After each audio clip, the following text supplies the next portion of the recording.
જૂનાગઢ જિલ્લામાં સાર્વત્રિક વરસાદી માહોલ જામ્યો છે ત્યારે જૂનાગઢ અને વિસાવદરમાં 1-1 ઇંચ વરસાદ નોંધાયો છે। ભેંસાણ, મેંદરડા, કેશોદ, માંગરોળ અને માળિયામાં 2 કલાકમાં અડધો ઇંચ જેટલો વરસાદ ખાબક્યો છે તો ગિરનાર પર્વત પર 2 કલાકમાં 1 ઇંચ જેટલો વરસાદ નોંધાયો છે। દામોદર કુંડમાં પૂર આવ્યું છે। સોનરખ નદી 2 કાંઠે વહેતી થઈ છે।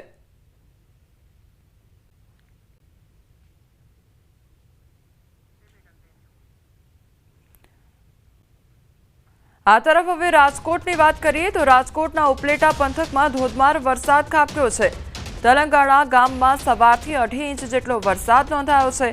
વરસાદ વરસતા ખેડૂતોના પાક પર ખતરો મંડરાઈ રહ્યો છે।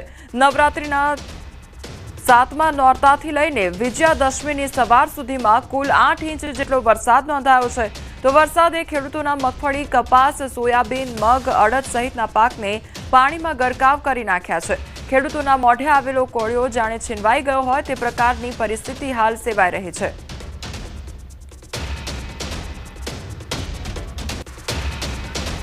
ઉપલેટાના ગ્રામ્ય વિસ્તારમાં પણ ધોધમાર વરસાદ ખાબક્યો। વહેલી સવારથી ધોધમાર વરસાદ વરસી રહ્યો છે। ભારે વરસાદથી ખેતરોમાં પાણી ભરાઈ ગયા છે। રાજકોટ જિલ્લાના ઉપલેટા તાલુકાના ગઢાળા, ખાખી, જાળિયા, સેવંતરા, મોજીરા, નવાપરા વિસ્તારમાં વરસાદ નોંધાયો છે। ગ્રામ્ય વિસ્તારમાં ધોધમાર વરસાદ વરસી રહ્યો છે। ખેડૂતોના ઊભા પાકને નુકસાન જવાની ભીતિ પણ સેવાઈ રહી છે।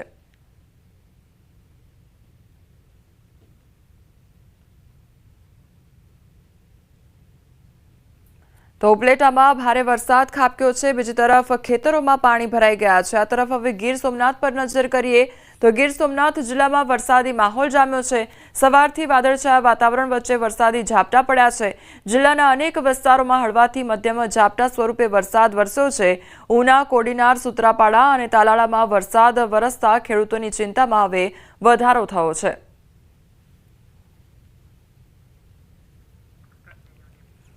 અમરેલી જિલ્લામાં વરસાદી માહોલ જામ્યો છે। ધારી પંથકમાં વહેલી સવારથી વરસાદ વરસી રહ્યો છે। ધારી શહેર સહિત આસપાસના ગ્રામ્ય વિસ્તારોમાં ધીમી ધારે વરસાદ નોંધાયો। ધારી, ખીચા, દેવડા, રામપરા, છતડિયા સહિતના ગામોમાં વરસાદ વરસ્યો છે। સતત વરસાદી માહોલથી કપાસ અને મગફળીના પાકને નુકસાન જવાની ભીતિ સેવાઈ રહી છે।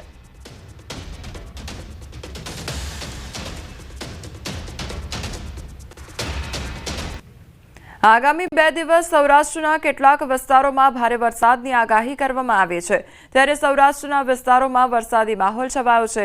ગીર સોમનાથ, જૂનાગઢ અને રાજકોટ જિલ્લામાં વરસાદી ઝાપટા પડ્યા છે। ખાસ કરીને રાજકોટના ઉપલેટાના ગ્રામ્ય વિસ્તારોમાં ધોધમાર વરસાદ ખાબકતા ખેડૂતોના પાકને નુકસાન થાય તેવી ભીતિ પણ સેવાઈ રહી છે।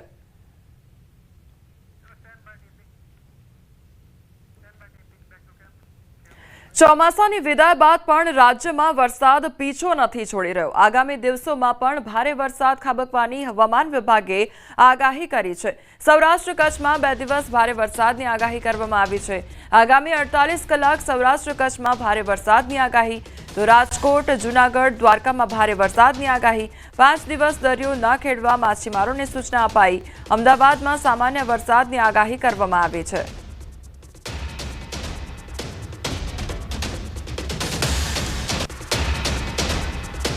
હવામાન નિષ્ણાંત અંબાલાલ પટેલની આગાહી સામે આવી છે। 4 થી 7 ઓક્ટોબરમાં ગુજરાતના ઘણા ભાગોમાં વરસાદની શક્યતા। દરિયામાં લો પ્રેશર અથવા તોફાન બની શકે છે ત્યારે આ સિસ્ટમ ઓમાન તરફ જવાની શક્યતા। પશ્ચિમી વિક્ષેપના કારણે ઉપસાગરમાં બીજી સિસ્ટમ બનશે। કેટલાક ભાગોમાં મુશળધાર વરસાદ પણ પડી શકે છે। સિસ્ટમ બની હતી તે સિસ્ટમ ધીરે ધીરે દરિયામાં સરકાઈ જશે અને ત્યાં તોફાન બનવાની શક્યતા રહેશે। જો કે તોફાન હળવા પ્રકારનું હશે, કદાચ એ મજબૂત બનીને ઓમાન તરફ જવાની શક્યતા રહે પરંતુ હજુ પણ લગભગ પશ્ચિમ સૌરાષ્ટ્રના ભાગોમાં વરસાદ થવાની શક્યતા રહેશે। સૌરાષ્ટ્રના અન્ય ભાગોમાં વરસાદ થવાની શક્યતા રહેશે અને હજુ કોઈ દક્ષિણ ગુજરાતના ભાગોમાં પણ વરસાદ થવાની શક્યતા રહેશે। રાજ્યના છૂટાછવાયા ભાગોમાં કંઈક હળવા વરસાદી છાંટા કે ક્યાંક વરસાદ થઈ શકવાની શક્યતા રહે પણ ઉલ્લેખનીય છે કે બંગાળ ઉપસાગરમાં બીજી લગભગ ઓક્ટોબરમાં એક મજબૂત સિસ્ટમ બની રહી છે અને આ સિસ્ટમ લગભગ 4 ઓક્ટોબરથી 7 ઓક્ટોબર વચ્ચે ફરી પુનઃ ગુજરાત તરફ આવવાની શક્યતા રહેશે। જોકે તેનો માર્ગ દેશના ઉત્તરીય પૂર્વીય ભાગોમાં રહેશે, પરંતુ એક વેસ્ટર્ન ડિસ્ટર્બન્સ આવશે એ પશ્ચિમ વિક્ષોભની અસરના કારણે અને આ સિસ્ટમના કારણે ગુજરાતના ઘણા ભાગોમાં વરસાદ થવાની શક્યતા રહેશે. 10 ઓક્ટોબરથી 13 ઓક્ટોબર હવામાનમાં પલટો આવી શકે છે. 18 ઓક્ટોબરથી 27 ઓક્ટોબર વચ્ચે માવઠા જેવી સ્થિતિ પણ સર્જાઈ શકે છે. ત્યારે 18 નવેમ્બર બાદ બંગાળના ઉપસાગરમાં વાવાઝોડું રહેશે. 22 ડિસેમ્બર બાદ ગાત્રો થીજવતી ઠંડી પડવાના સંકેત છે. ઉત્તરાયણ પછી ઠંડીનો ચમકારો આવી શકે છે તેવું પણ કહેવાયું છે. નવેમ્બરની શરૂઆતમાં દક્ષિણ ભારતમાં ભારેથી અતિભારે વરસાદ થવાની શક્યતા હતા. પુનઃ ગુજરાતના હવામાનમાં પલટો આપી શકે અને વાદળવાયુ કે વરસાદની સ્થિતિ ક્યાંક માવઠાની સ્થિતિ થઈ શકે. આ ઉપરાંત 18મી નવેમ્બર બાદ બંગાળ ઉપસાગરમાં ખતરનાક વાવાઝોડા બનવાની શક્યતા રહેશે, જેના કારણે લગભગ 18 નવેમ્બરથી ડિસેમ્બરની શરૂઆત સુધીમાં પુનઃ ગુજરાતનું વાતાવરણ પ્રભાવિત થઈ શકે. બનાસકાંઠા જિલ્લામાંથી વિભાજિત થઈને વાવ થરાદ ગુજરાતનો 34મો જિલ્લો સત્તાવાર રીતે અસ્તિત્વમાં આવશે. 9.78 લાખની વસ્તી અને 413 ગામવાળો નવનિર્મિત વાવ થરાદ જિલ્લો આજથી અસ્તિત્વમાં આવશે. તો રા, ધરણીધર, ઓગડ અને હડાદ તાલુકો પણ અમલમાં આવશે. વાવ થરાદ કલેક્ટર કચેરી, એસપી કચેરી, ડીડીઓ કચેરી, તાલુકા પંચાયત કચેરી સહિતની કચેરીઓ પણ ખુલ્લી મૂકવામાં આવશે. તો વિધાનસભા અધ્યક્ષ શંકરભાઈ ચૌધરી અને મંત્રી બળવંતસિંહ રાજપૂત દ્વારા આજથી નવા જિલ્લાનો શુભારંભ કરાવવામાં આવશે.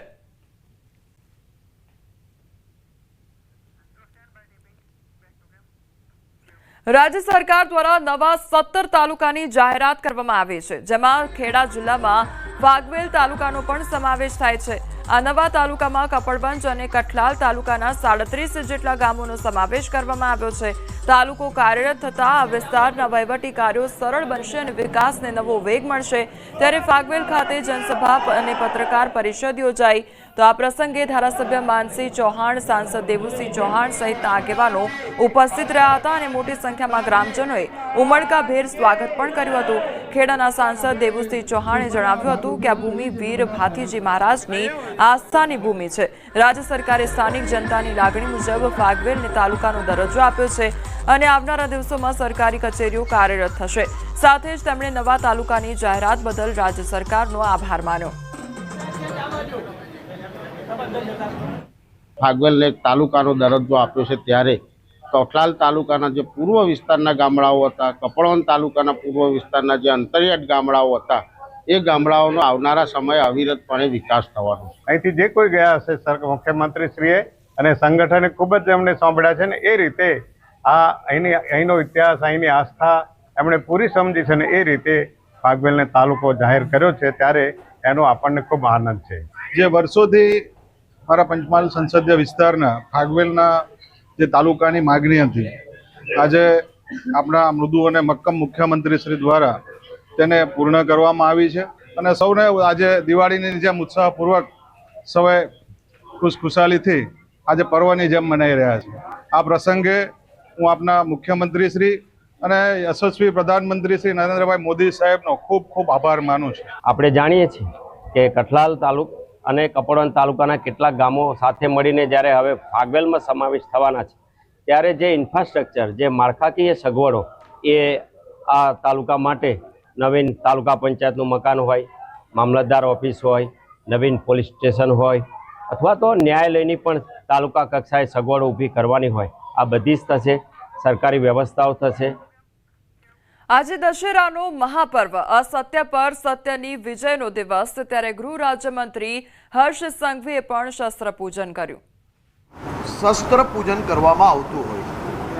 આજે સુરત શહેર પોલીસ દ્વારા આયોજિત શસ્ત્ર પૂજનના આ પૂજામાં ભાગ લીધો અને આપણે જોયું કે વર્ષો જૂના શસ્ત્રથી લઈને આજના જમાનાના એટલે કે નવા લેટેસ્ટ ટેકનોલોજીના તમામ સાધનો જોડે સહજ એ ગુજરાત પોલીસના તમામ શસ્ત્રો અહીંયા નજરે પડે, ચાહે આર્મ્સ, વેપન્સ હોય કે પછી આજના જમાનાની ટેકનોલોજીને પહોંચી વળવાના ઇન્સ્ટ્રુમેન્ટ્સ હોય કે પછી ડ્રોન જોડે શહેરના સર્વેલન્સની વાત હોય. આ તમામ પોલીસ માટે રાજ્યના નાગરિકોની સુરક્ષા માટેના શસ્ત્રો છે અને એ શસ્ત્રોનું આજે પૂજન કરવામાં અહીંયા આવ્યું. દાદાનું બુલડોઝર ચાલી રહ્યું છે એ બાબતે કઈ રીતે શું કહેશો? અસામાજિક તત્વો પર કઈ રીતે દાદાનું બુલડોઝર ફરી ગોધરામાં ડાયરેક્ટ બુલડોઝર ચલાવવું કઈ રીતે યોગ્ય? આ સૌ દંગાઈઓ ઉપર આજે ગોધરાના નાગરિકો માટે સુરક્ષિત રાખેલી જગ્યાઓ, જેમના હિતમાં ભવિષ્યમાં સામાજિક પ્રોજેક્ટો માટે હિતમાં રાખેલી હતી, એવી જગ્યાઓ ઉપર આ લોકો દ્વારા જે બાંધકામ કરવામાં આવ્યું છે, એક તરફ સરકારી જગ્યાઓમાં મકાન બનાવવા અને બીજી તરફ દંગાઓ કરવા, આ બેઉ એક સાથે નહીં ચલાવી લેવામાં આવે. કડકમાં કડક પગલાં ભર્યા છે અને હજી વધુ કડક પગલાં ભરવામાં આવશે. સરકારી જગ્યાઓ પર કોઈ બી પ્રકારના કબજાઓ અને સરકારી જગ્યા પર કબજા કરીને ફરી રાજ્યમાં અશાંતિ ફેલાવવી, રાજ્યના સામાન્ય નાગરિકો ઉપર કોઈ બી પ્રકારનું અડચણ ઊભું કરવું, આવા લોકોને શોધીને ગુજરાત પોલીસ કડક પગલાં ભરી રહી છે અને જો કોઈ આવી ભૂલ કરશે તો આનાથી બી વધુ કડક પગલાં ભરવામાં આવશે. 9 દિવસ સુધી નવરાત્રિ ચાલી, પોલીસે રાત દિવસ એક કરીને કામગીરી કરી છે. કેટલી ત્યાગની ભાવના છે પોલીસની, કઈ રીતનું બલિદાન રહ્યું? 9 દિવસ સુધી રાત દિવસ કામગીરી કરી. આ વર્ષે ગુજરાતના લાખો નાગરિકોને મોડી રાત સુધી અને વહેલી સવાર સુધી માં અંબાની ભક્તિ કરવાનો અવસર પ્રાપ્ત થયો. મારા ગુજરાતના સૌ યુવાનો આપણી સંસ્કૃતિ એવી માં અંબાના ગરબા રમવા માટે કોઈ બી પ્રકારની સમય પાબંદીમાંથી ભૂપેન્દ્રભાઈ પટેલની સરકારે એમને મુક્ત કર્યા અને ગુજરાત પોલીસે આ સંપૂર્ણ વ્યવસ્થાઓ જમીન પર ઉતારી. રાજ્યના ગામોથી લઈને શહેરો સુધી લાખો કરોડો લોકો મોડી રાત અને વહેલી સવારે ગરબા રમીને ઘરે પરત ફરે, એવા હજારો કિસ્સાઓ આવ્યા.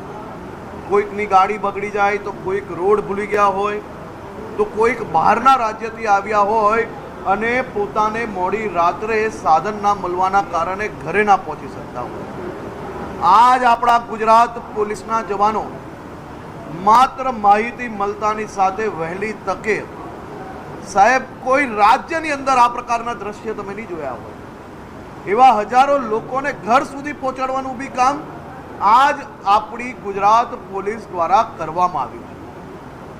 આપ સૌ લોકો મોડી રાત સુધીમાં અંબાની ભક્તિ કરી શકો તે માટે આપણા જ રાજ્યના આ પોલીસ ઓફિસરોથી લઈને પોલીસ કર્મચારી, આ સૌ જવાનોએ પોતાના પરિવાર જોડે નવરાત્રિનો ત્યાગ કર્યો ને, ત્યારે રાજ્યના સૌ નાગરિકો આ રીતે નવરાત્રિ મનાવી શકે.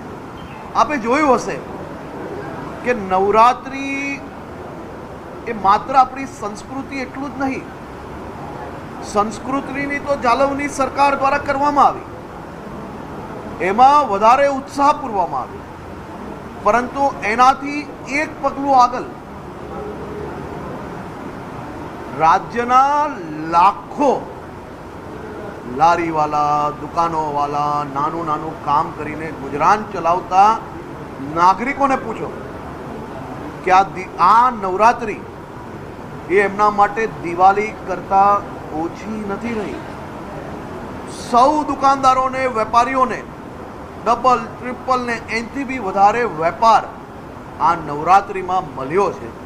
એટલા માટે આ સૌ પરિવારને માત્ર નવરાત્રિની બચતથી એમના ઘરના બાળકો માટે એક અદ્ભુત દિવાળી સ્વરૂપે રાજ્ય સરકાર દ્વારા વ્યવસ્થા કરવામાં આવી છે અને આ બધી જ વ્યવસ્થાઓ પાછળ ગુજરાત પોલીસના પ્રત્યેક જવાનોનો ખૂબ મોટો ફાળો છે. રાજ્યના નાગરિકોએ 100% જ્યાં તમને કોઈ બી પોલીસના જવાનો દેખાય તો સામે ચાલીને આભાર માનીને એમને અને એમના પરિવારજનોને જરૂરથી આભાર માનજો, જેથી એમનું મનોબળ મજબૂત થાય અને આનાથી બી મજબૂતાઈથી વધુ વ્યવસ્થાઓ જોડે આવનારા દિવસોમાં આપણા ધાર્મિક તહેવારોની ઉજવણી થાય.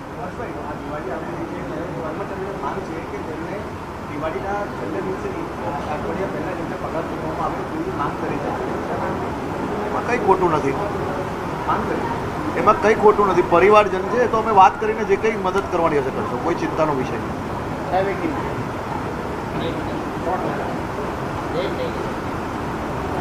क्या संजय सिंह